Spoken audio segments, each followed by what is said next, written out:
Hello friends, स्वागत है आपका आपके अपने YouTube channel the age of science में। देखिए बेटा, जो नीट की सीरीज़ चल रही है प्रीवियस ईयर क्वेश्चंस की, उसमें आज जो क्वेश्चन पेपर लिया गया है वो नीट 2019 का है। नीट 2019 में जो आपके क्वेश्चन आए थे वो क्वेश्चन कितने आते थे? 45। ठीक है, 45 क्वेश्चन आते थे, सारे के सारे करने होते थे। केमिस्ट्री के 45, फिजिक्स 45, जूलॉजी बॉटनी के भी 45 क्वेश्चन आते थे और टोटल क्वेश्चन हो जाते थे 180। अब जो है 20 क्वेश्चन की चॉइस आती है, पहले 20 क्वेश्चन की चॉइस नहीं आती थी। ठीक है, और कितना टाइम होता था? 3 घंटे का टाइम होता था, मतलब 180 मिनट्स का होता था। अब जो दे रहे हैं 300 क्वेश्चन होंगे, 300 मिनट्स होंगी। ठीक है, तो बेटा ये जो क्वेश्चन पेपर आपके सामने ये आया था आपका 2019 में, इसको सॉल्व करते हैं आज। ठीक है, जो भी आपके डाउट होंगे बाद में कमेंट करके बता देना मेरे को। चलिए, ये रहा क्वेश्चन। क्वेश्चन क्या है? बिल्कुल आसान सा क्वेश्चन है, क्लास 12 केमिकल काइनेटिक्स चैप्टर होगा आपका, वहाँ से क्वेश्चन लिया गया है। For the chemical reaction N2G + 3H2G reversible 2NH3G, correct option क्या होगा? किसके लिए? रेट के लिए। भाई देखिए, जब भी कोई ऐसी रिएक्शन दी जाती है तो उसका रेट कैसे निकालते हैं? पहली बात, जो रिएक्टेंट साइड होती है इनका रेट कहीं से निकलता है? निगेटिव साइन के साथ निकलता है।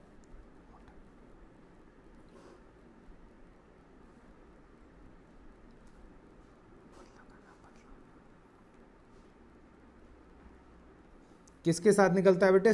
निगेटिव साइन के साथ, रिएक्टेंट का। तो यहाँ से क्या हो जाएगा, जब रेट निकाल लेंगे तो रेट इक्वल टू क्या होगा? माइनस dN2/dt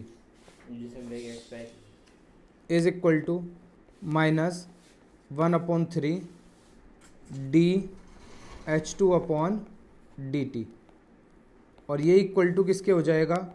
1/2 dNH3/dt, इसके इक्वल हो जाएगा। अब देख लीजिए कौन सा आंसर यहाँ से सही है। देखना क्या है, आपको ध्यान क्या रखना है कि रिएक्टेंट साइड में क्या होगा? रिएक्टेंट साइड के लिए क्या लगेगा? माइनस। क्योंकि क्यों लगता है माइनस ये भी बता दें आपको, क्योंकि जो रिएक्टेंट है आपका वो डिसअपियर होता है रिएक्शन में। ठीक है, और प्रोडक्ट का क्या होता है? अपीयरेंस होता है। अब लगा दीजिए यहाँ से जो भी आंसर सही आपको लग रहा है। देखिए, आपका यहाँ से जो आंसर जा रहा है वो सेकंड आंसर बिल्कुल सही जा रहा है। ठीक है, यहाँ देखो 2 दिया हुआ है जो गलत है, 2 3 दिया हुआ है ये भी गलत है, और इसमें -3 और ये भी क्या दिया हुआ है? -2, ये भी गलत है। तो आंसर जो जाएगा यहाँ से कौन सा जाएगा? ऑप्शन कौन सा बनेगा यहाँ से? Second. Next question, question number 2। The non essential amino acid among the following is, इनमें से कौन नॉन एसेंशियल अमीनो एसिड है? ठीक है, कौन सा नॉन एसेंशियल अमीनो एसिड है? देखिए बेटा, हमारी बॉडी को 20 अमीनो एसिड की ज़रूरत होती है। ठीक है, 20 में से 10 हमारी बॉडी में सिंथेसाइज हो जाते हैं, और 10 हमारी बॉडी सिंथेसाइज नहीं करती तो वो हमें डाइट में लेने पड़ते हैं। ठीक है, तो यहाँ से पूछा जा रहा है कि कौन सा आपका नॉन एसेंशियल होगा। तो देखो, जो एलानिन होता है ये क्या होता है आपका? Non essential. एलानिन के साथ आपका आंसर जाएगा। एलानिन क्या होता है? Non essential amino acid. Question number 3। Question number 3, for an ideal solution the correct option is, एक आइडियल सॉल्यूशन के लिए क्या क्या होना चाहिए? ठीक है, देखो भाई, आइडियल सॉल्यूशन के लिए क्या क्या होना चाहिए ये समझ लीजिए। आपका जो delta mixing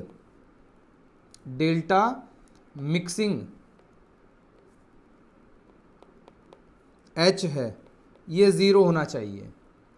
delta mixing V आपका क्या होना चाहिए? 0 होना चाहिए। ठीक है, और क्या होना चाहिए? डेल्टा मिक्सिंग S भी आपका क्या होना चाहिए? >0। और डेल्टा मिक्सिंग G क्या होना चाहिए? <0। ये 4 कंडीशन आपको बता रहे हैं। ठीक है, एंथैल्पी चेंज ऑन मिक्सिंग क्या होनी चाहिए? Will be 0। Enthalpy volume change on mixing will be 0, and entropy change on mixing is greater than 0, ठीक है, एंड एनर्जी गिव्स एनर्जी, ये क्या होनी चाहिए, लेस देन 0। तो यहाँ से जो आंसर आपका जाएगा कौन से ऑप्शन के साथ जा रहा है, देखो पहले में कह दिया delta V is not equal to 0, तो ये तो हो गया आपका इनकरेक्ट। सेकंड वाला क्या हो जाएगा, करेक्ट, ठीक है, ये दोनों भी करेक्ट नहीं होंगे। सेकंड वाला क्या होगा, करेक्ट। जितने भी ऑप्शन थे हमने सारे आपको बता दिए हैं। क्वेश्चन नंबर 4, ये रहा भाई 4 आपके सामने है। Manganate ion and परमैग्नेट ion, manganate ion and परमैग्नेट ion. भाई देखो जो परमैग्नेट आयन होता है उसको क्या बोलते हैं, MnO4 1 नेगेटिव, और जो मैग्नेट आयन होता है उसको क्या बोलते हैं, MnO4 2 नेगेटिव, ठीक है। क्या कह रहा है, there is no pi bonding. पहले इनकी स्ट्रक्चर बना लें हम तो ज़्यादा बेटर होगा। देखो आप अगर MnO4 2 नेगेटिव की बनाएंगे तो स्ट्रक्चर कुछ इस तरह से बनेगी, और परमैग्नेट की बनाएंगे तो कुछ इस तरह से बनेगी,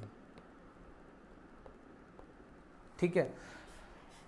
याद क्या रखना है, यहां पर आपका डी पाई पी पाई बॉन्ड होता है, डी पाई पी पाई, इसमें भी आपका डी पाई पी पाई होता है, यानी कि पाई बॉन्ड होते हैं, ठीक है। कहाँ होते हैं, जब डबल बॉन्ड होगा तो भाई पाई बॉन्ड होंगे ही। तो पहला कह रहा है there is no pi bonding, तो ये तो आपका गलत है, पाई बॉन्डिंग तो है। The pi bonding involve overlap of p orbitals of oxygen with p orbitals of manganese, ठीक है। कह रहा है पाई बॉन्डिंग जो है वो क्या कर रही है, ओवरलैप किससे, p ऑर्बिटल ऑक्सीजन का p ऑर्बिटल, और p ऑर्बिटल किसका, मैग्नीज का। तो मैंने आपको बताया देखो यहाँ तो इसका अगर ओवरलैप p में करेगा तो क्या हो जाएगी, p पाई हो जाएगी भाई। लेकिन अभी आपको बताया था p पाई d पाई बॉन्डिंग है, तो p पाई d पाई वाला आप ऑप्शन देख लीजिए, आपका थर्ड वाला भी p पाई d पाई के साथ जा रहा है। The pi bonding involve overlap of d orbital of oxygen with d orbital of manganese, एक तो ये है। तो अगर यहाँ दोनों d आ गए हैं तो बॉन्डिंग कौन सी हो गई, d पाई, ठीक है। तो आपका आंसर जो जाएगा सही लास्ट वाला जाएगा, यहाँ बोल रहा है p और यहाँ बोल रहा है d, तो p पाई d पाई बॉन्डिंग या d पाई p पाई बॉन्डिंग इसके अंदर है, तो आंसर जाएगा ऑप्शन 4 के साथ। क्वेश्चन नंबर 5, देखिए ये क्वेश्चन एक बेहतरीन क्वेश्चन है। Which will make basic buffer, कौन सा इनमें से बेसिक बफर बनाएगा, ठीक है। बेसिक बफर कौन सा बनाएगा, देखिए भाई अगर पहले वाले की बात करें तो आपके पास दो चीज़ें हैं, CH3COOH, और इसमें क्या मिक्स किया जा रहा है, NaOH, ठीक है। क्या मिक्स किया जा रहा है, NaOH, तो क्या बन जाएगा, बन जाएगा CH3COONA प्लस H2O। देखो भाई कितना था ये, 100 ml था, और कंसंट्रेशन क्या थी, 0.1, तो कितना आ जाएगा, 10 m मोल बन जाएगा ये, 10 मिलीमोल। NaOH की बात करें तो ये भी कितना था, 100 इंटू 0.1, ये भी कितना आ जाएगा, 10 मिलीमोल आ जाएगा। तो आपका NaOH और CH3COOH दोनों का क्या है, मोल सेम है, ठीक है। दोनों के मोल्स क्या हैं, सेम है। हमें क्या देखना है, बेसिक। बेसिक देखने के लिए क्या होता है, जो बेस होगा उसके मोल्स ज़्यादा होने चाहिए, ठीक है। दूसरा वाला लेते हैं, आपका दूसरा वाला कौन सा है, यहाँ आपका लिया गया है, एक तो लिया गया है HCl प्लस इसकी किससे कराई गई है, NH4OH से कराएंगे तो बनेगा NH4Cl प्लस H2O। इसमें यहाँ कितना दिया है, 100 इंटू 0.1, यहीं पर कितना आ जाएगा बेटा, 10 मिलीमोल आ जाएगा। दूसरे में कितना है, 200, तो 200 इंटू 0.1 मल्टीप्लाई करेंगे तो कितना आ जाएगा, 20 मिलीमोल। यही क्या होगा आपका, यही सॉल्यूशन क्या बनाएगा, आपका बेसिक बफर बनाएगा, ठीक है। क्या बनाएगा बेटा, यही बेसिक बफर बनाएगा, क्योंकि NH4 का जो अमाउंट है वो क्या है, ज़्यादा है, जो सॉल्यूशन को बेसिक बना रहा है, ठीक है। तो आंसर जाएगा सेकंड के साथ। थर्ड वाले में देखिए, थर्ड वाले में दोनों सेम हैं, और फोर्थ वाले में ये ज़्यादा हो भी रहा है, तो ये सॉल्यूशन तो आपका कैसा होगा, बेसिक होगा, लेकिन बेसिक बफर नहीं बनाएगा। Next question number 6, question number 6, the number of moles of hydrogen molecule required to produce 20 moles of ammonia through Haber process. पहली बात तो हैवर प्रोसेस की आपको रिएक्शन याद होनी चाहिए। रिएक्शन क्या होती है, N2G plus 3H2G reversible 2NH3G, ये आपका हैवर प्रोसेस है। ठीक है, अब क्या कह रहा है, पहले ये ध्यान रखिए किसका जिक्र किया गया है, हाइड्रोजन मॉलिक्यूल का, और किसका, अमोनिया का। बस जिसका भी जिक्र किया गया है उसी को उठा लीजिए। ठीक है, उठा लिया हमने, किसको, इसके कितने मोल हैं, 3 मोल, 3 मोल्स हैं, और इसके कितने मोल्स लिए गए हैं, 2 मोल्स लिए गए हैं। कहने का मतलब 3 मोल्स हाइड्रोजन की रिएक्शन नाइट्रोजन से कराते हैं तो 2 मोल्स बनते हैं अमोनिया के। ठीक है, कितने मोल्स बनते हैं अमोनिया के, 2 मोल्स। अब अगर मुझे 1 मोल बनाना हो अमोनिया का तो हाइड्रोजन कितनी लेनी पड़ेगी, 3/2 मोल्स, इतनी लेनी पड़ेगी ना। अब ये कह रहा अमोनिया के मोल्स कितने हैं, 20 मोल्स हैं, 20 मोल्स हैं, तो कितने हाइड्रोजन के मोल्स की जरूरत पड़ेगी, तो सीधा सीधा हो गया 3/2 इंटू 20। ठीक है, 60/20, ये 10 टाइम्स चला गया तो कितना आ जाएगा, 30 मोल्स आ जाएगा। आंसर जो आ जाएगा 30 मोल्स आ जाएगा। क्लियर है बेटा, आंसर जाएगा ऑप्शन बी के साथ। ठीक है, एक बार बता दीजिएगा क्लियर हो तो, कमेंट करके बाद में जो भी आपका डाउट रहेगा बता दीजिएगा उसको। Which of the following diatomic molecule species has only pi bond according to molecular orbital theory. According to molecular orbital theory किसके पास सिर्फ क्या होते हैं, पाई बॉन्ड होते हैं। ठीक है बेटा, तो आप क्या कर सकते हैं, इसका इलेक्ट्रॉनिक कॉन्फ़िगरेशन लिख के देख सकते हैं। जैसे आपका Be2 है, O2 है, N2 है, C2 है ना, इनमें से आपको ये निकालना है कौन केवल पाई बॉन्ड बनाएगा, और वो भी किसके अकॉर्डिंग, मोलिकुलर ऑर्बिटल थ्योरी के अकॉर्डिंग। कौन बनाता है बेटा, यहाँ से C जाएगा आंसर। जाएगा क्यों, ये और समझ लीजिए। देखिए C का कॉन्फ़िगरेशन लिख रहे हैं तो क्या लिखा जाएगा, sigma 1s2, sigma star 1s2, ठीक है, sigma 2s2, sigma star 2s2। Clear बेटा, उसके बाद आएगा pi 2px2 is equal to pi 2py2। कितने इलेक्ट्रॉन हो गए हैं, देखो यहाँ 6 और 6 कितने थे, 12 थे, तो 12 इलेक्ट्रॉन का हो गया होगा 2, 4 एंड 6, 8, 10 एंड 12। तो आपका आंसर जो जाएगा वो जाएगा सेकंड वाला। क्वेश्चन नंबर 9, क्वेश्चन नंबर 9 देखो बेटा, 9 क्वेश्चन में क्या करना है आपको, which of the following reactions are disproportionation reaction. पहली बात तो ये समझनी है कि डिस्प्रोपोर्शनेशन रिएक्शन ही क्या होती है। ऐसी रिएक्शंस जिनमें जिस एलिमेंट का ऑक्सीडेशन हो रहा है उसी एलिमेंट का रिडक्शन होना चाहिए, यानी कि ऑक्सीडेशन और रिडक्शन सेम एलिमेंट का होना चाहिए। सेम एलिमेंट का ऑक्सीडेशन एंड रिडक्शन होगा तो आप उसको क्या बोलेंगे, उसको बोलेंगे डिस्प्रोपोर्शनेशन रिएक्शन। अब समझिए कैसे, देखिए यहाँ Cu की ऑक्सीडेशन स्टेट है +1, यहाँ पर हो गई है +2 और यहाँ पर हो गई है 0। तो Cu की ऑक्सीडेशन स्टेट इंक्रीज हुई तो हो गया होगा ऑक्सीडेशन, और डिक्रीज हुई तो क्या हो गया होगा, रिडक्शन। तो ये तो आपकी डिस्प्रोपोर्शनेशन रिएक्शन है। ठीक है, सेकंड में जाते हैं तो यहाँ Mn की ऑक्सीडेशन स्टेट आ गई होगी +6, निकाल के देख लीजिएगा बेटा, मैं बता रहा हूँ आपको। यहाँ पर कितनी आ गई होगी, यहाँ पर आ गई होगी +7 और यहाँ पर आ गई होगी +4। ठीक है, +7 और +4 आ गई होगी। तो ये देखो ऑक्सीडेशन हो रहा है यहाँ पर अगर ऑक्सीडेशन स्टेट इंक्रीज होती है तो ऑक्सीडेशन होता है और डिक्रीज होती है तो रिडक्शन होता है। यहाँ हो रहा है रिडक्शन। देखिए अब यहाँ पर Mn की कितनी है +7, यहाँ पर Mn की है +6 और यहाँ पर Mn की है +4। ठीक है, तो देखो बस क्या हो रही है, डिक्रीज ही हो रही है। अगर डिक्रीज ही होगी केवल तो Mn का यहाँ पर क्या हो रहा है, Mn का यहाँ पर रिडक्शन हो रहा है, ऑक्सीडेशन नहीं हो रहा। तो सेकंड भी थी आपकी, ये नहीं है। इसमें Mn की यहाँ +7 है, यहाँ +2 है, यहाँ पर +4 है। ठीक है, तो ये भी नहीं है बेटा, ये भी आपका ठीक ऑप्शन नहीं है। तो आंसर किसके साथ जाएगा, ऑप्शन ए और ऑप्शन बी आपके करेक्ट हैं। ये कौन से ऑप्शन में है, ऑप्शन 4 में है, ए और बी दोनों correct. Question number next, number 10, the compound that is most difficult to protonated.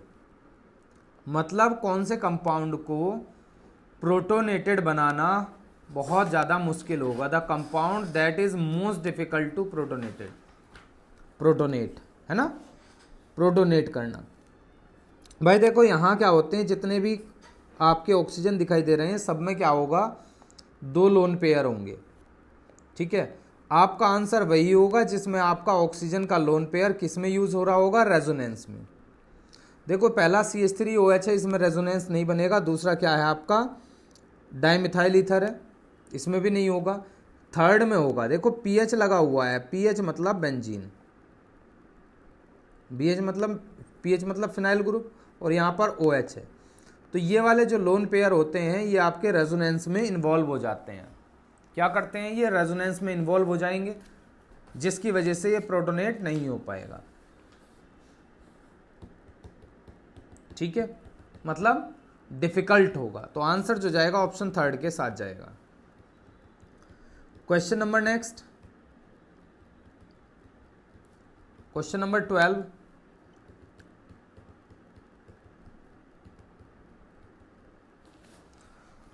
N alkene A on reaction with ozone. कोई एल्कीन है ए, उसकी रिएक्शन किससे करा रहे हैं, ओजोन से करा रहे हैं। किसके प्रेजेंस में, Zn और H2O की प्रेजेंस में। और क्या दे रही है, प्रोपेनोन दे रही है, और एक क्या दे रही है, इथेनॉल। देखो भाई पहली बात तो ये प्रोपेनोन दे रही है तो कितने कार्बन हो गए, 3, और इथेनॉल दे रही है तो इसमें कार्बन हो गए 2। पहली बात तो जो आप जिस एल्कीन की बात कर रहे हैं उसमें 5 कार्बन होने चाहिए। क्या होना चाहिए, एल्कीन होना चाहिए।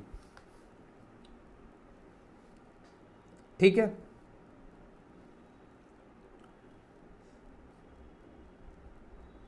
तो 5 कार्बन की एल्कीन ले लें, एक CH3,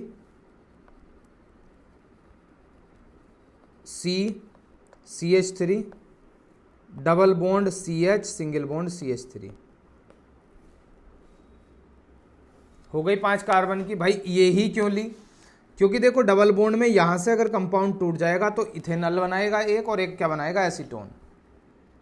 रिएक्शन करा दें इसकी O3 से। ठीक है, तो आपका जो प्रोडक्ट बनेगा वो कुछ इस तरह से बनेगा।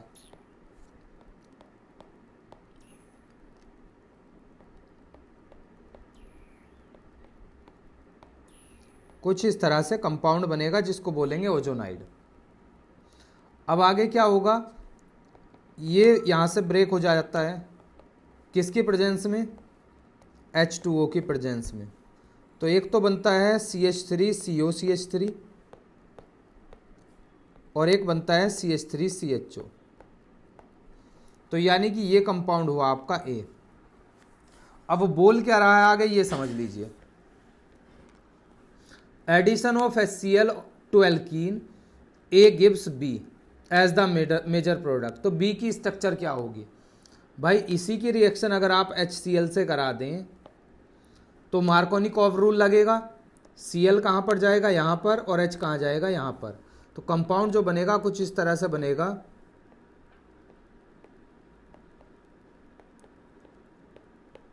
देख लीजिए कौन सा ऑप्शन है ये ऑप्शन देख लीजिए कौन सा बन रहा है, कौन सा ऑप्शन बन रहा है, देख लीजिएगा एक बार। आपका बी वाला बन रहा है, वी होगा करेक्ट आंसर। ठीक है, क्वेश्चन नंबर 11 नहीं था। Question number 13, match the following.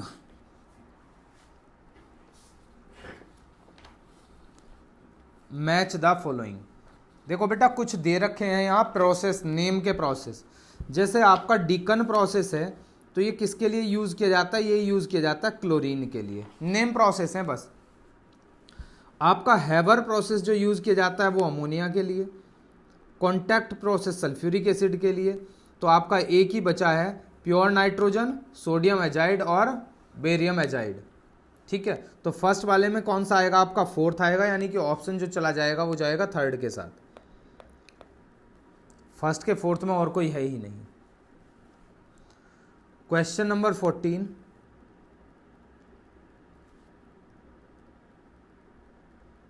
The most suitable reagent for the following conversion.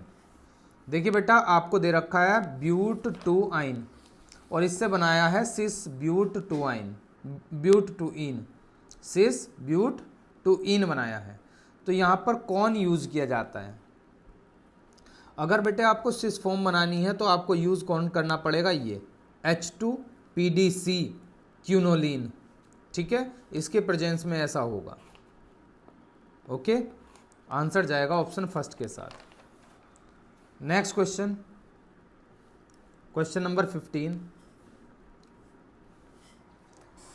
The correct order of the basic strength of methyl substituted amine in aqueous solution. देखो बेटे aqueous solution में पूछा जा रहा है, ये ध्यान जरूर रखना है आपको। तो यहाँ सबसे ज़्यादा जो होगा वो किसका होगा? सेकेंडरी का सबसे ज़्यादा होगा, उससे कम प्राइमरी, उससे कम टर्सरी। बस ये देख लीजिएगा, सबसे कम सेकेंडरी, उससे कम प्राइमरी, उससे कम टर्सरी मिथाइल सब्सटीट्यूटेड में। तो आंसर किसके साथ जाएगा? यहाँ से साथ जाएगा ऑप्शन 4 के, CH3 का whole twice NH, CH3 NH2 और फिर उसके बाद CH3 का होल थ्राइस N। ठीक है, ऑप्शन जो जाएगा यहाँ से 4 के साथ। Next question, question number 17, the number of sigma and pi bonds in pent two ene four yne. Pent two ene, C single bond, C double bond C, और 4 के बाद क्या है बेटा? ट्रिपल बॉन्ड, ये रहा। तो यहां पर H आएगा, यहां पर भी एक H होगा, ठीक है, और यहां पर भी क्या होगा? एक H होगा, यहां पर भी एक H होगा। अब आप काउंट कर लीजिए सिग्मा कितने हैं और पाई कितने हैं। जो सिंगल होता है वो क्या होता है? सिग्मा। जहां भी सिंगल होगा वो क्या होगा? एक सिग्मा। और जहां डबल होता है वहां एक सिग्मा, और जहां ट्रिपल होगा वहां भी एक सिग्मा। अब बात करेंगे पाई की, तो डबल में 1 पाई और ट्रिपल में 2 पाई। अब काउंट करके देख लीजिएगा बेटा कितने हो गए हैं। तो यहाँ आपके हो गए होंगे कितने? सिग्मा हो गए हैं 10 सिग्मा, और 3 क्या हो गए हैं आपके? पाई। ये देख लीजिए, जहाँ भी आपका आंसर होगा वही सही होगा। 10 ही है क्या? 10 ही है। 10 सिग्मा 3 पाई, आंसर जाएगा ऑप्शन 4 के साथ। Next question, for the second period elements the correct increasing order of first ionization enthalpy. पहली बात तो ये समझिए कि ये फर्स्ट आयोनाइजेशन एंथैल्पी क्या बवाल है।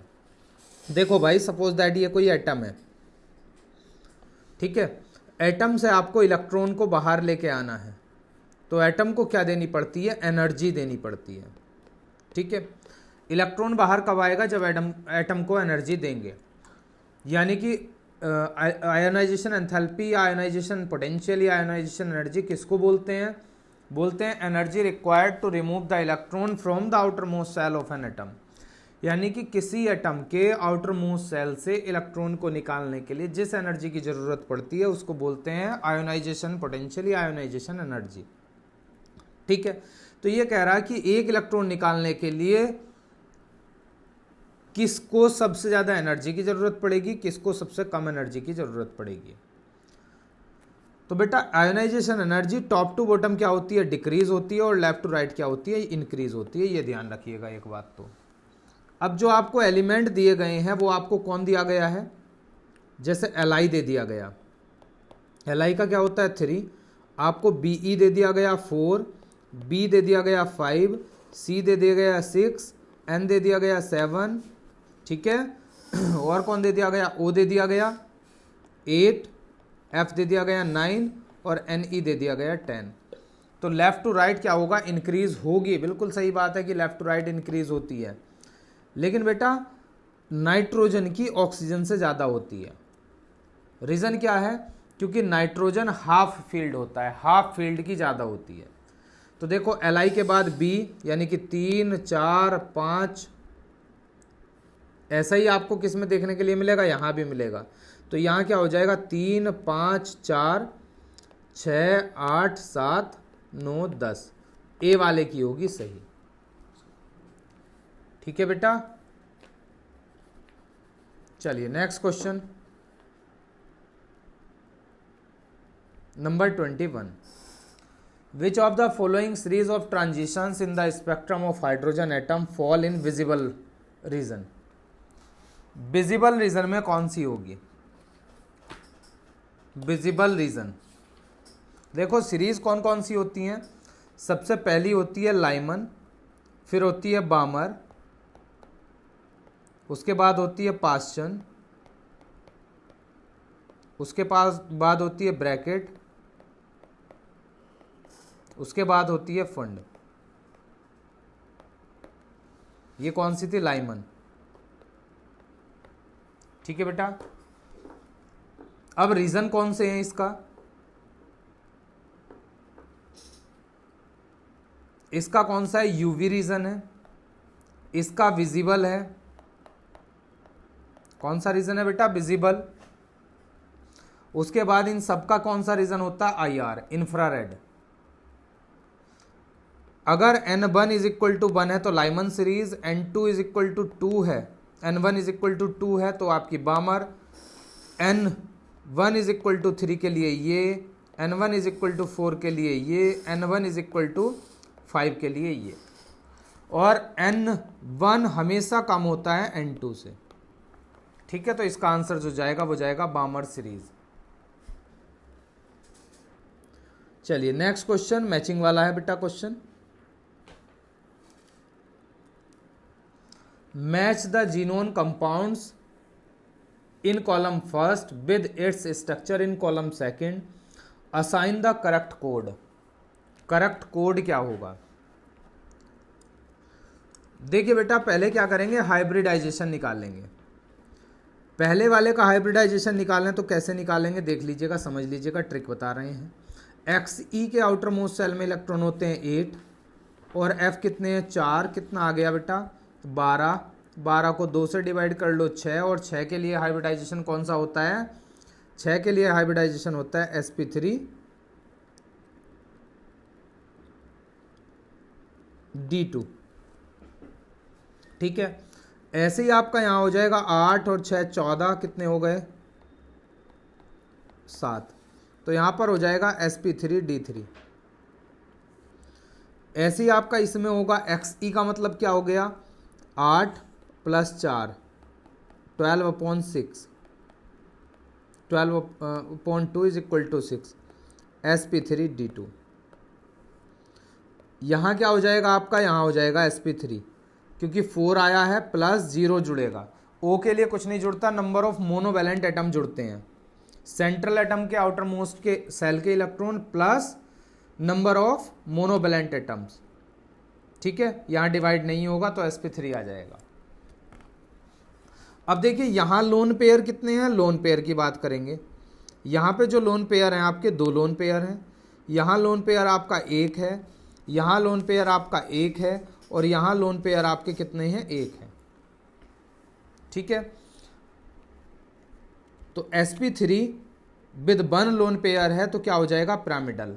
कैसे बनेगी ज्योमेट्री XeO3 की, यहाँ Xe आ जाएगा, O O O और यहाँ आ जाएगा एक लोन पेयर, तो इसको क्या बोलते हैं पिरामिडल, तो ये जाएगा पिरामिडल के साथ। यानी कि डी में क्या आएगा, फर्स्ट। ठीक है बेटा, देखो दो लोन पेयर हैं तो ये किसके साथ जाएगा, ये जाएगा स्क्वायर प्लेनर के साथ। कैसे बनती है स्क्वायर प्लेनर, आती होगी बनानी, वैसे एक से ही पता लग गया हमें ऑप्शन कौन सा है, ऑप्शन जाएगा फर्स्ट। ऑप्शन कौन सा जाएगा आपका, फर्स्ट जाएगा। ठीक है, इसी से पता लग गया है, यानी कि बी में आपका थर्ड आएगा डिस्टॉर्टेड, और इसमें आ जाएगा ये। चलिए next question.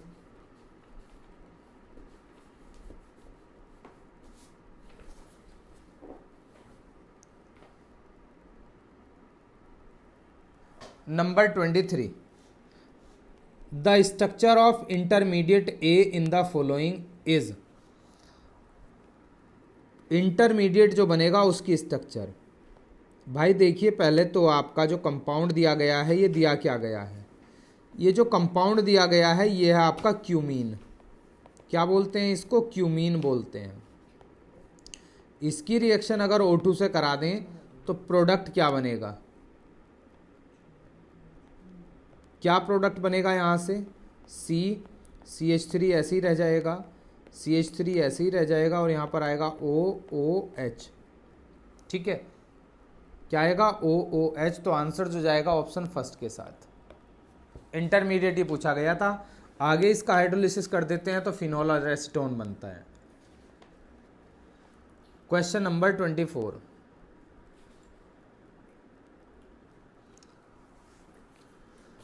The correct structure of tribromo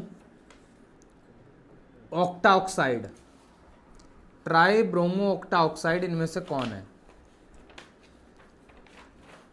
tribromo ऑक्टाऑक्साइड। देखो बेटा ये वाला जो कंपाउंड है इसको बोलते हैं ट्राइब्रोमो ऑक्टाऑक्साइड। क्या बोला जाता है, ये ट्राइब्रोमो ऑक्टाऑक्साइड। ठीक है, खासियत क्या है इसकी, कि ये वाला जो Br है इसकी ऑक्सीडेशन स्टेट क्या होगी और इसकी क्या होगी, ये आपको कमेंट करके बतानी है, और बीच वाले की क्या होगी ये बतानी है, क्योंकि ऑक्सीडेशन स्टेट भी इसकी बहुत पूछी जाती है। ठीक, ये आपके लिए है question. Next question 25, which is the correct thermal stability order for H2E। E क्या है यहाँ पर, OSSETEPO, OA स्टाइल से टीपो 16 ग्रुप एलिमेंट्स दिए हुए हैं।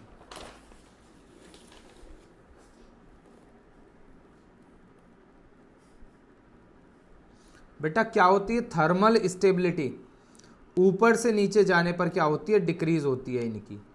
तो सबसे ऊपर कौन होता है, सबसे ऊपर होता है आपका O, फिर आता है S, फिर आता है SE, फिर आता है TE, फिर आता है PO। यानी कि आपका H2O जो है उसकी सबसे ज़्यादा होगी, H2S की इससे कम होगी, H2SE की H2SE की और कम होगी, H2TE की और कम होगी, और H2PO की और कम होगी। आंसर देख लीजिए, जहां H2PO की सबसे कम है ऐसा ऑप्शन बन रहा है आपका कौन सा, बी। तो ये आंसर आपका होगा करेक्ट। चलिए question number 26, in which case change in entropy is negative.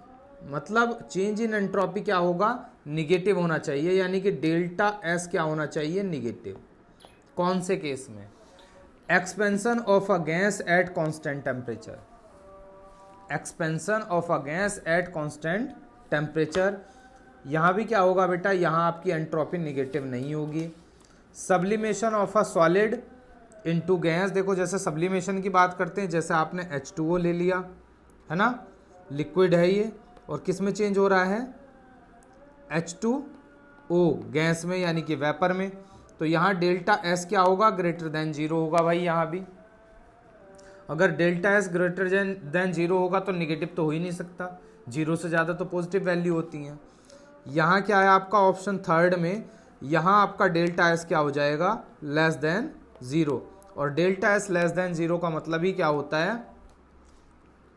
कि एंट्रोपी क्या होगी आपकी, निगेटिव होगी। 0 से नीचे जाएंगे तो क्या हो जाएगी, निगेटिव। आंसर जाएगा थर्ड के साथ। Next question number 28, among the following the one that is not a green house gas.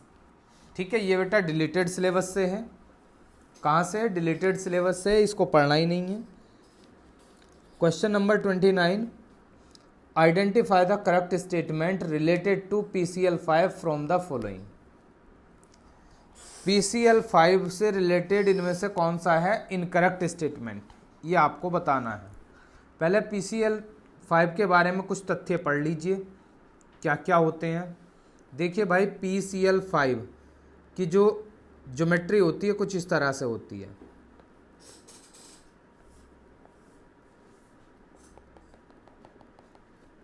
यानी कि इसमें 3 इक्वेटोरियल बॉन्ड होते हैं और क्या होते हैं, 2 एक्सियल बॉन्ड होते हैं। ये 2 क्या हो गए आपके, एक्सियल बॉन्ड हो गए। ठीक है, अब इसके कुछ एंगल्स हैं। ये वाला जो एंगल होता है ये होता है 120 डिग्री, और ये वाला जो एंगल होता है ये होता है 90 डिग्री। और एक और एंगल आपको बता दें, जो ये पूरा एंगल बनता है यहाँ से यहाँ तक, कौन सा, एक्सियल बॉन्ड के बीच में, ये होता है आपका 180 डिग्री। ठीक है, 3 बातें ये पता लग गई।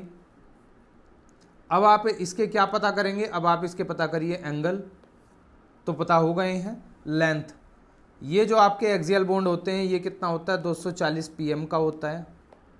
और जो आपके इक्वेटोरियल होते हैं वो होते हैं 202 pm के। इतनी चीज़ें आपको याद रखनी है। ज्योमेट्री की बात करेंगे तो इसकी ट्राइगोनल बाइपिरामिडल होती है, ट्राइगोनल बाइपिरामिडल। अब देखिए कौन सा इनकरेक्ट है। क्या कह रहा है, 2 axial P single bond Cl bonds make an angle 180 degree each. बिल्कुल सही बात है बेटा, है ना, ये तो सही हो गया। दूसरा क्या है, axial P single bond Cl bonds are longer than equatorial bond. बिल्कुल सही बात है, जो एक्सियल बॉन्ड होते हैं ये वाले, ये क्या होते हैं, बड़े होते हैं। किससे, इक्वेटोरियल से। नेक्स्ट कह रहा है PCl5 molecule is non reactive, ये रिएक्टिव नहीं होता। बस बेटा यही गलत स्टेटमेंट है, यानी कि इस क्वेश्चन का आंसर एक्चुअली PCl5 क्या होता है, वो रिएक्टिव होता है। अब देखो यहाँ एंगल की बात की है 120, ये भी आपको देखने के लिए मिल रहा है, तो यहाँ से जो आंसर जाएगा ऑप्शन थर्ड के साथ। Next question, question number 31, 4D 5P 5F 6P orbitals are arranged in the order of decreasing energy.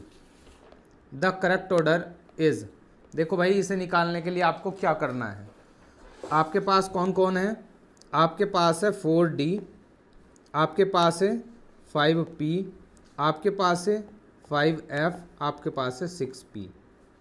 पहले इसके लिए n की वैल्यू निकाल लीजिए। What is n, n is principal quantum number.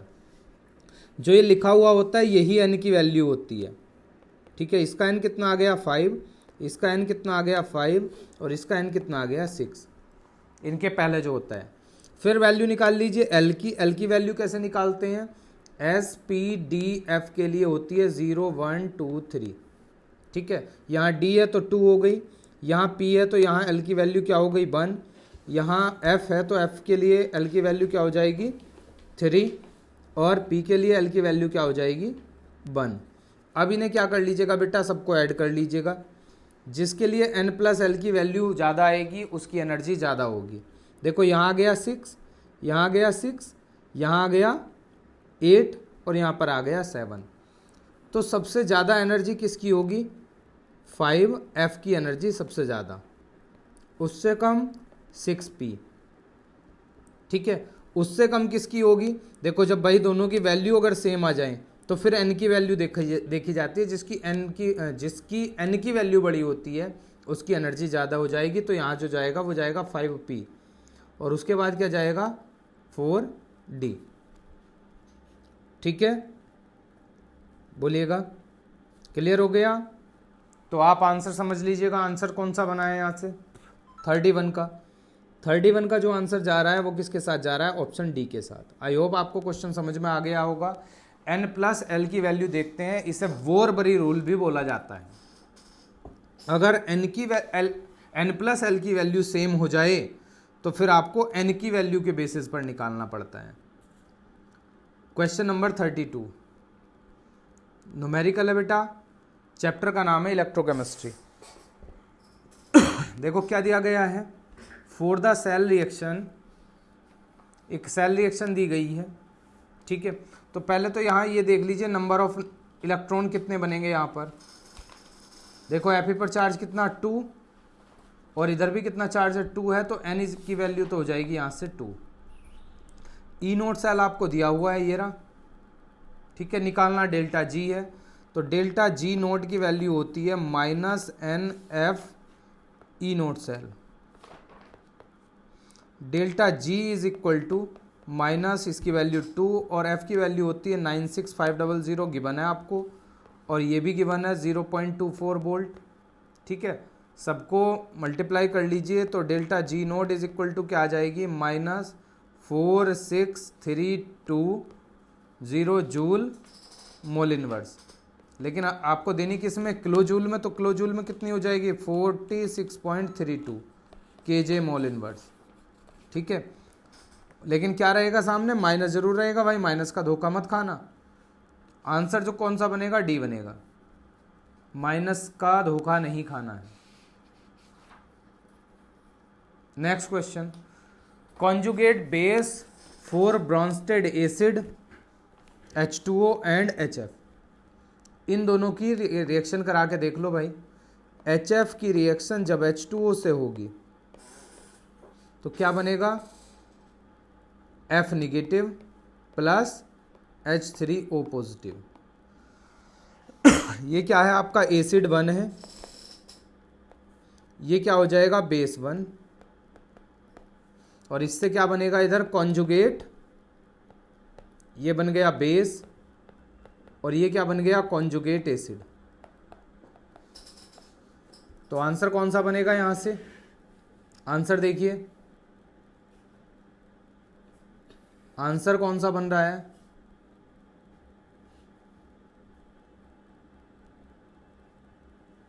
Conjugate basis for Brønsted acid and, भाई कौन सा जा रहा है, एक तो बन रहा है F निगेटिव, देखो ये दोनों तो है नहीं, और दूसरा क्या बन रहा है H3O पॉजिटिव।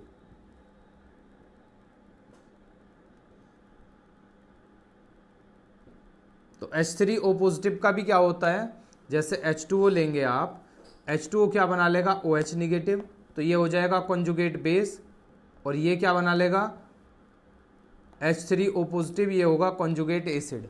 पूछे तो इसमें बेस जा रहे हैं बस, है ना, तो आंसर जाएगा सेकंड के साथ, क्योंकि ये तो कॉन्जुगेट एसिड हो गया ना बेटा।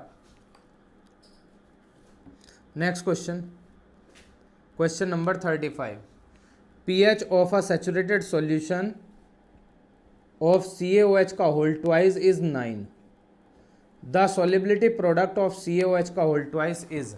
देखो बेटा क्वेश्चन अच्छा लेंथी क्वेश्चन दिया है नीट ने, समझिएगा। देखो pH आपको गिवन है, कितनी है 9 है, क्या दी हुई है 9, लेकिन आपका CaOH का होल ट्वाइस जो है ये क्या है, ये एक बेस है, तो एसिड में होती है pH और बेस में क्या होती है POH। इस तरह से क्वेश्चन को बनाएं, है ना। तो एक फॉर्मूला होता है pH plus POH is equal to 14, तो POH क्या हो जाएगा is equal to 14 minus pH, यानी कि POH इज इक्वल टू क्या आ जाएगा आपका 14 माइनस 9, POH आ जाएगा आपका कितना 5। क्लियर है बेटा। अब अगर आपको OH आयन की कंसंट्रेशन निकालनी है, क्यों निकालनी है OH आयन की, क्योंकि OH आयन ही है आपके पास, तो हो जाता है 10 टू पावर माइनस POH। तो OH negative is equal to क्या आ जाएगा यहाँ से 10 की पावर माइनस 5 m। ये किसकी कंसंट्रेशन आ गई आपकी, ये कंसंट्रेशन आ गई है OH निगेटिव की, ठीक है बेटा। अब यहाँ से जब Ca को तोड़ेंगे CaOH का होल ट्वाइस, तो क्या क्या बनेगा, एक तो बनेगा Ca2 पॉजिटिव और एक क्या बनेगा 2OH निगेटिव, ये बन जाएगा। यहाँ से आपकी Ca की जो कंसंट्रेशन है वो क्या हो जाएगी 10 टू पावर माइनस 5/2, m। ठीक है, जब KSP निकाला जाएगा तो फॉर्मूला क्या बनेगा, Ca2 पॉजिटिव और OH1 निगेटिव, इसका स्क्वायर, क्योंकि 2 मोल्स हैं। KSP ही आपको निकालना है। KSP इज इक्वल टू आ जाएगा 10⁻⁵ इंटू यहाँ पर क्या आ जाएगा 10⁻⁵ 2। ठीक है, KSP is equal to 10⁻⁵ into 10⁻⁻10। तो क्या आ जाएगा बेटा, KSP इज इक्वल टू आ जाएगा 1 इंटू 10⁻⁻15/2। इसे क्या बोल सकते हैं, KSP is equal to 0.5 into 10⁻15। ठीक, ये आ जाएगा आपका KSP। आप ऑप्शन में देख लीजिए 0.5 इंटू 10⁻⁻15, आंसर कौन सा जा रहा है आपका, आंसर जा रहा है डी। ये क्या होगा आपका करेक्ट आंसर। ठीक है बेटा, अच्छा खासा क्वेश्चन था, एक बढ़िया क्वेश्चन दिया गया था, ऐसा नहीं है कि छोटा सा क्वेश्चन था। विच of the following is incorrect statement, इनमें से कौन सा स्टेटमेंट इनकरेक्ट है। देखो SiCl4 इज इजीली हाइड्रोलाइज, बिल्कुल सही बात है, इसका हाइड्रोलिसिस बहुत इजीली किया जा सकता है। GeX4 is more stable then GeX2, ये भी बिल्कुल सही बात है। ठीक है, ये भी क्या होता है, मोर स्टेबल होता है, इनकरेक्ट निकालना है। SnF6 इज आयनिक, ये भी आयनिक होता है। PF4 इज कोवलेंट, ये गलत है बेटा, यानी कि इस क्वेश्चन का आंसर है, इनकरेक्ट स्टेटमेंट ये है, PF4 इज कोवलेंट नहीं, ये क्या होता है, आयनिक होता है नेचर में। कैसा होता है, आयनिक। क्वेश्चन नंबर 38 बेटा, बीच बीच में से जो क्वेश्चन मिसिंग है ना, तो ये वो क्वेश्चन है जो अब सिलेबस से डिलीट हो गए हैं। The mixture that form maximum boiling azeotropes, क्या बताने हैं, मैक्सिमम बॉइलिंग एजोट्रॉप्स आपको बताने हैं। मैक्सिमम बॉइलिंग एजोट्रॉप, कौन एग्जाम्पल होगा मैक्सिमम बॉइलिंग एजोट्रॉप का। तो यहां से जो आंसर जाएगा वो किसके साथ जाएगा, इसके साथ जाएगा। मैक्सिमम बॉइलिंग एजोट्रॉप्स कौन से होते हैं, जो आपका राउल्ट्स लॉ से कैसा डेविएशन शो करते हैं, निगेटिव। क्या शो करते हैं, निगेटिव डेविएशन। ठीक है, निगेटिव डेविएशन शो करते हैं, यानी कि जिनका इंटरेक्शन क्या होता है, स्ट्रॉन्ग होता है प्योर कंपोनेंट से। ठीक, तो आंसर जो जाएगा वो जाएगा आपका H2O एंड HNO3, ये होगा आपका maximum boiling azeotrope. Question number 39 फिर से बेटा एक न्यूमेरिकल और वो भी इलेक्ट्रोकेमिस्ट्री का। ठीक है, किसका क्वेश्चन है, इलेक्ट्रोकेमिस्ट्री का क्वेश्चन है। बेटा आपको दिया हुआ क्या है, for a cell involving 1 electron E0 cell is equal to 0.59 volt at 298 kelvin, the equilibrium constant for the reaction. ये चीजें दी हुई हैं। देखो भाई, इक्वेशन जो होती है आपकी क्या होती है, E cell is equal to E0 cell minus 0.059/n log Kc, ये होता है फॉर्मूला। ठीक, अब अगर इक्विलिब्रियम कह रहा है तो क्या होता है, एट इक्विलिब्रियम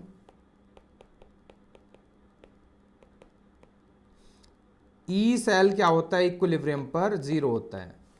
तो हम क्या करें, यहां 0 वैल्यू पुट कर दें। E0 cell is equal to minus 0.059/n log Kc,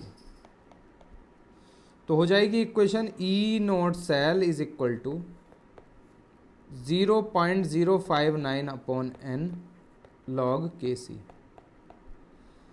अब देखिए आपका नंबर ऑफ इलेक्ट्रॉन कितना दे रखा है, कहीं दिया हुआ है क्या,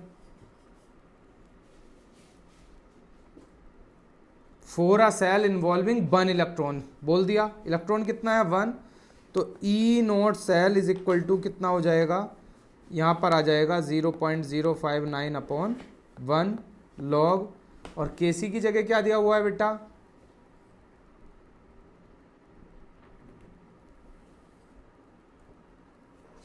केसी ही तो निकालना है, केसी की जगह कुछ नहीं दिया हुआ है, ठीक है।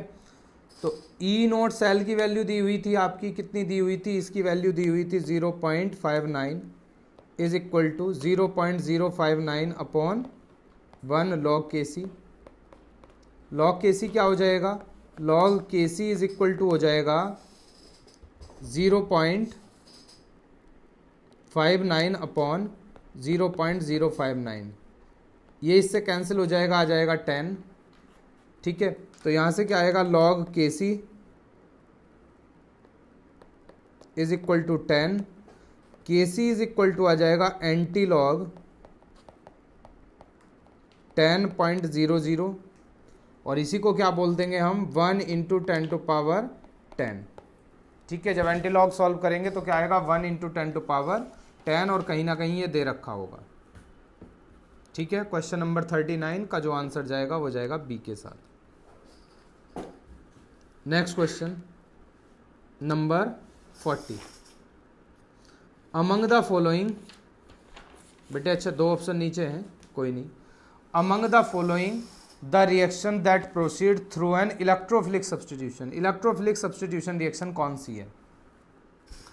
देखो भाई सेकंड वाली जो है ये तो आपकी एडिशन रिएक्शन है, कौन सी है, एडिशन रिएक्शन। पूछ रहा है आपसे ESR, इलेक्ट्रोफिलिक सब्सटीट्यूशन रिएक्शन कौन सी है। देखो पहली वाली तो आपकी है ना, क्या बोलते हैं, हैलोजिनेशन। आगे जो बन रही है, आगे कोई नहीं है इलेक्ट्रोफिलिक सब्सटीट्यूशन रिएक्शन, तो ऑप्शन फर्स्ट के साथ जाएगा, ये करेक्ट ऑप्शन है। Next question number 41, the major product of the following reaction. देखो बेटा फिर एक रिएक्शन अच्छी दी है आपको, चिंदी सी नहीं है, बढ़िया रिएक्शन है, बेहतरीन रिएक्शन है। ये जो दे रखा है ये क्या है, ये है phthalic acid, PHTHALIC, phthalic acid, और इसकी रिएक्शन अमोनिया से हो रही है, स्ट्रॉन्ग हीटिंग हो रही है। तो समझ लीजिए, पहले रिएक्शन समझिए। आपके पास क्या है, थैलिक एसिड है, रिएक्शन को तो बेटा डिटेल में समझिए, COOH, और क्या है COOH। इसकी रिएक्शन किससे करा दें, H2, किससे करा दें, अमोनिया से, HNH2 से, ठीक है। इसकी भी किससे, HNH2 से, अमोनिया, ठीक है। तो यहाँ से क्या निकलेगा, वाटर रिमूव हो जाएगा, ये क्या रिमूव हो गया, वाटर, ठीक है बेटा। स्ट्रॉन्ग हीटिंग चल रही है, तो क्या बन जाएगा, बन जाएगा कुछ इस तरह से, CONH2, CONH2। इसके बाद क्या होगा, जैसे हीट करेंगे यहाँ से वाटर रिमूव हो जाएगा, सॉरी वाटर रिमूव नहीं होगा, क्या रिमूव होगा यहाँ से, अमोनिया, क्या निकलेगा, NH3, यहाँ से जाएगा एक H, फिर बनेगा क्या, कुछ इस तरह का कंपाउंड बनेगा, NH, क्या बोलते हैं इसको, बोलते हैं थैलेमाइड। कहीं ना कहीं दिया होगा ये कंपाउंड, फर्स्ट वाला आपका करेक्ट होगा, ठीक है। नेक्स्ट क्वेश्चन नंबर 42, ये क्वेश्चन भी बेहतरीन क्वेश्चन है बेटा, एक इसे भी एक अच्छे क्वेश्चन में काउंट करेंगे। What is the correct electronic configuration of the central atom in K4FeCN6 based on CFT। CFT के अकॉर्डिंग इलेक्ट्रॉनिक कॉन्फ़िगरेशन लिखना है। सबसे पहले क्या करें, इसमें Fe की ऑक्सीडेशन स्टेट निकाल लें। तो इस कंपाउंड में Fe की ऑक्सीडेशन स्टेट जो है वो +2 है। कॉन्फ़िगरेशन क्या हो जाएगा, AR, अगर +2 है तो 4s0 3d6, ये हो जाएगा, ठीक है। डी में कितने इलेक्ट्रॉन है, 6 इलेक्ट्रॉन है। तो हम क्या करेंगे, नीचे क्या करते हैं, 3 ऑर्बिटल बना लेते हैं। ये कौन से ऑर्बिटल हैं, इसको बोलते हैं dxy, इसको बोलते हैं dyz, और इसको बोलते हैं dzx। सबको मिला के सामूहिक रूप से क्या बोल देते हैं, T2g। 2 ऊपर बनाते हैं हायर एनर्जी लेवल, इसको बोलते हैं dx² - y², और इसको बोलते हैं dz²। और इन्हें क्या बोलते हैं, ईजी। ये क्या होते हैं, हायर एनर्जी लेवल। अब बात किस पर आती है, लिगेंड पर। आपकी जो CN है वो कैसी लिगेंड है, स्ट्रॉन्ग लिगेंड है। और स्ट्रॉन्ग लिगेंड क्या होती है, पेयरिंग करती है। इलेक्ट्रॉन की क्या करती है, पेयरिंग। यानी कि एक इलेक्ट्रॉन यहाँ जाएगा, एक यहाँ जाएगा, एक यहाँ जाएगा, अब ऊपर नहीं जाएगा, पेयरिंग होगी, एक यहाँ, एक यहाँ, एक यहाँ। और अगर वीक लिगेंड होती तो पहले नीचे 3, फिर ऊपर 2, फिर नीचे भरते। ठीक है, तो अब यहाँ जो कॉन्फ़िगरेशन बना है वो क्या हो गया है, T2G में इलेक्ट्रॉन आ गए हैं 6 और EG में आ गया है 0। ये आपका कॉन्फ़िगरेशन हो गया। तो किसके साथ जाएगा, फर्स्ट के साथ जाएगा। फर्स्ट ऑप्शन आपका करेक्ट रहेगा। चलिए बेटा नेक्स्ट क्वेश्चन पर चलते हैं।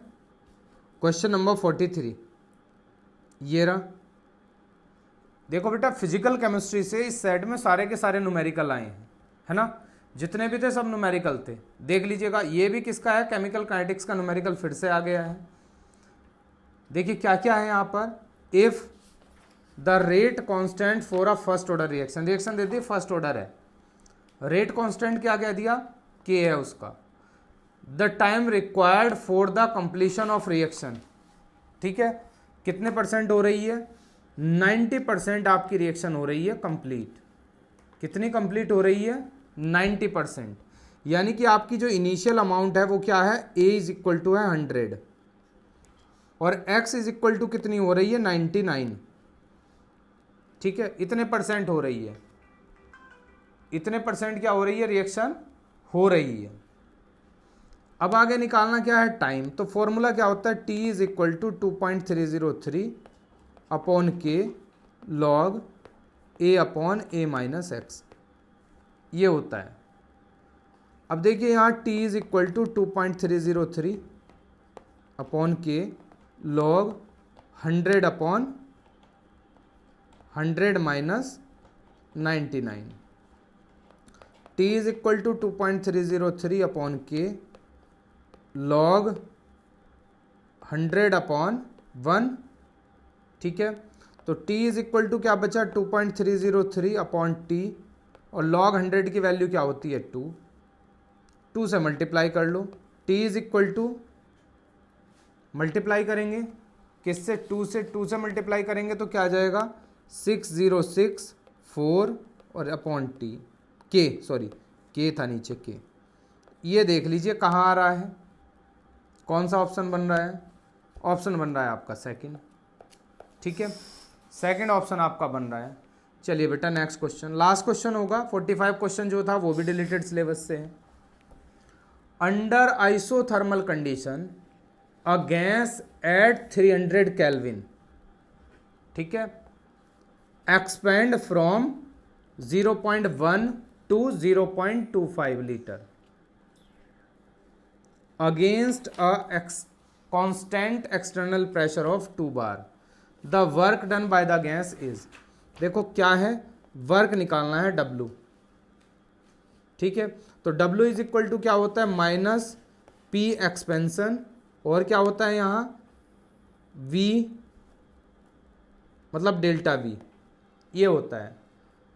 तो W इज इक्वल टू क्या आ जाएगा, माइनस P की जगह पर तो दिया हुआ है 2 और यहाँ क्या हो रहा है 0.25 माइनस 0.1, यानी कि ये है आपका V1 और ये है आपका V2। तो डेल्टा V क्या होता है, डेल्टा V होता है V2 माइनस V1। ठीक है बेटा, तो W इज इक्वल टू यहाँ से बचा -2 और इसमें से ये माइनस करेंगे तो आपका क्या बच जाएगा, 0.15 बच गया। मल्टीप्लाई कर देंगे तो W इज इक्वल टू क्या आ जाएगा, W इज इक्वल टू आ जाएगा -0.30। ये क्या आएगी यूनिट, ये आएगी लीटर बार और हमें किस में चेंज करना है, जूल में।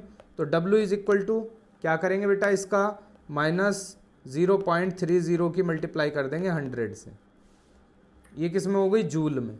तो W इज इक्वल टू क्या आ जाएगा, -30 जूल।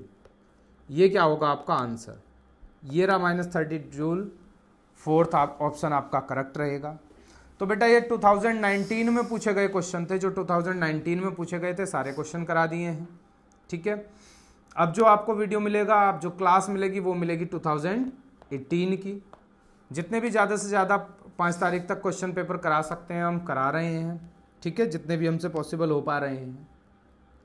तो एक बार पेपर में जब आप पेपर में जाओ, कब 5 मई को जब आप पेपर में जाएं, तो एक बार क्या करें, अच्छे से सारे पेपर्स को जरूर पढ़ के जाएं। ठीक है। तो आज की क्लास में बस इतना ही। वीडियो को ज़्यादा से ज़्यादा लाइक कीजिएगा भाई, शेयर भी कीजिएगा, और अगर कोई चैनल पर फर्स्ट टाइम विजिट किए हैं तो चैनल को सब्सक्राइब कर लें और बेल आइकन को भी प्रेस कर लें ताकि आने वाले वीडियो का नोटिफिकेशन आप तक पहुंच पाए। ठीक है, ओके, बाय, गुड नाइट।